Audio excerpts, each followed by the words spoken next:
से है। देखिए, दो भाई थे, एक भाई की शादी नहीं हुई थी, उनके पास धन तो था और काफी जमीन भी थी। जिस भाई की शादी हो गई थी उसकी पत्नी के मन में कुभाव उत्पन्न हो गया। उसने मन में विचार किया, यदि ये हमने संतुष्ट नहीं कर पाया जो छोटा भाई है, तो ये हो सकता है कि अपने धन को इसके हिस्से में जो भी जमीन है उस जमीन को ये किसी दूसरे को दे सकता है। प्रभु प्रेमीजनों, विचार करने की जरूरत है।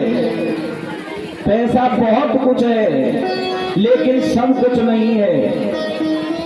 ये बात बिल्कुल सत्य है कि हमारे जो भी कार्य हैं, जो भी जरूरतें हैं, वो बिना पैसे के पूर्ण नहीं हो सकती।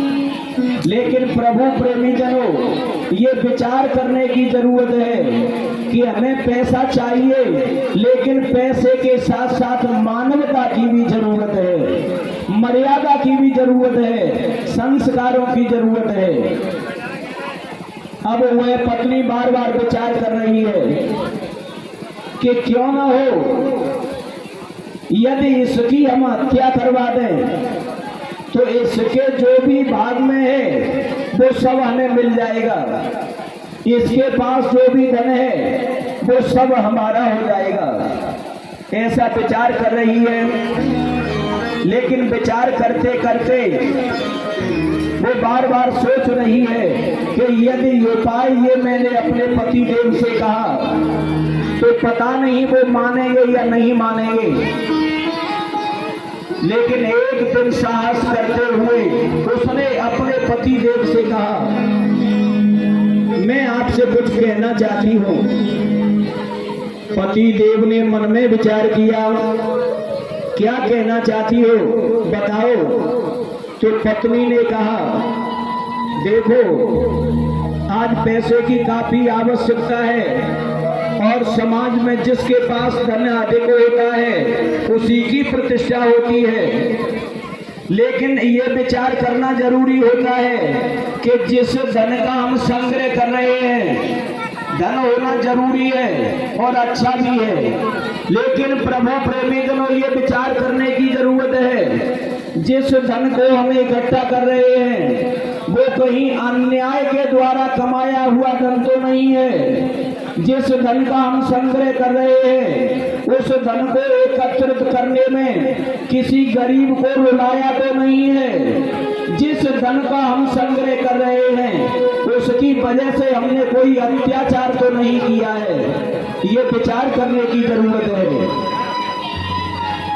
अब यहाँ वो पत्नी बार बार विचार कर रही है, किसी भी तरह धन चाहिए और हम धन की वजह से अपने भाइयों के साथ अन्याय कर बैठते हैं। भाइयों का धन हड़पने की यदि आवश्यकता पड़ती है तो हम पीछे नहीं हटते। लेकिन प्रभु प्रेमीजनों, मर्यादा ये नहीं कहती। हमें किसी को परेशान करने की जरूरत नहीं है, हमें प्रभु के चरणों में अपने आप को समर्पित करने की जरूरत है। अब उस पत्नी के अंदर कुभाव उत्पन्न हुआ, अपने पति देव से बार बार कहने लगी कि मैं आपको एक सुझाव देती हूँ।